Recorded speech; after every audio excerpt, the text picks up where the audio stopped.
প্রিয় ভাই ও বোনেরা, গত বুধবার 18 ফেব্রুয়ারি কপালে ছাই লেপনের মধ্য দিয়ে আমরা শুরু করেছি প্রায়শ্চিত্তের যাত্রা, এই দীর্ঘ 40 দিনের। আজ শুক্রবার, প্রথম ক্রুশের পথ। শুক্রবার মানেই আমাদের মনে ভেসে ওঠে যিশুর ক্রুশ, যন্ত্রণা, ত্যাগ ও প্রেমের গভীর রহস্য। ক্রুশের পথ শুধু একটি ভক্তিমূলক প্রার্থনা নয়, এটি আমাদের জীবনের পথ।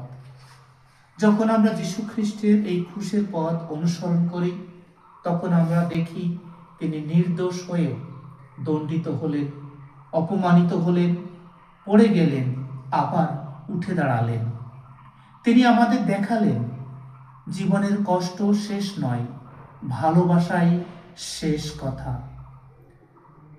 যিশু ক্রুশের শক্তি প্রদর্শন করেননি, তিনি ক্ষমতা দেখাননি, বরং নম্র ও বিনয়ী হয়েছিলেন।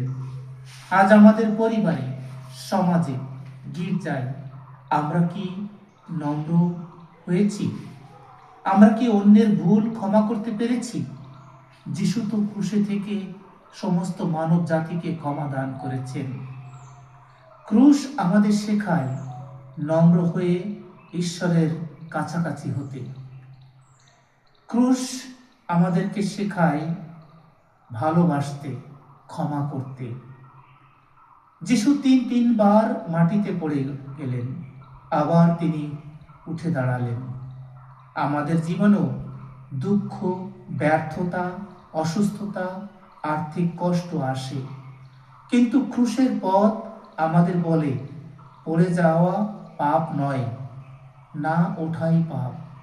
ঈশ্বর আমাদের প্রতিবার ওঠার শক্তি দেন। ক্রুশে ঝুলে থেকেও যিশু বললেন, পিতা, এদের ক্ষমা করো। কি অসীম প্রেম! আজ আমরা কি আমাদের শত্রুকে ক্ষমা করতে পেরেছি? আমাদের ছোট ছোট অভিমান কি আমরা ছেড়ে দিতে পেরেছি? ক্রুশ আমাদের হৃদয়কে নম্র করে, ক্ষমাশীল করে। প্রিয়জনেরা, ক্রুশ কেবল যন্ত্রণার প্রতীক নয়, এটি বিজয়ের প্রতীক। কারণ ক্রুশের পরেই আসে পুনরুত্থান। শুক্রবারের অন্ধকারের পরে আসে রবিবারের আলো। আজ আমরা যখন ক্রুশের পথ প্রার্থনা করি, তখন মনে রাখি আমাদের প্রতিটি কষ্টে যিশু আমাদের সঙ্গে হাঁটছেন। আমাদের প্রতিটি অশ্রু তিনি দেখছেন। আমাদের প্রতিটি ছোট ছোট ত্যাগ তার কাছে মূল্যবান হয়ে উঠছে। আসুন প্রিয়জনেরা, আমরা আমাদের নিজ নিজ ক্রুশ গ্রহণ করি। অভিযোগ নয়, বিশ্বাস নিয়ে, হতাশা নয়, আশার সাথে আমরা এগিয়ে চলি, যেন আমরা আমাদের জীবনেও হয়ে ওঠে ভালোবাসা, ক্ষমা ও ত্যাগের জীবন্ত সাক্ষ্য।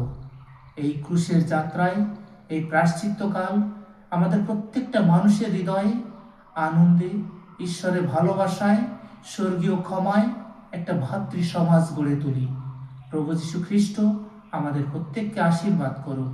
আপনারা যেভাবে এই প্রায়শ্চিত্তকাল শুরু করেছেন, প্রত্যেকে নিজের নিজের আত্মত্যাগ, নিজের ক্রোধ, হিংসা, অহংকার ভুলে গিয়ে সকল মানুষকে আপনারা ক্ষমা করবেন, সকলের সঙ্গে মিলেমিশে থাকবেন। আর এটাই হবে খ্রিস্টীয় জীবনের প্রকৃত স্বাদ গ্রহণ করা। ঈশ্বর আমাদের প্রত্যেককে আশীর্বাদ দান করুক। ধন্যবাদ।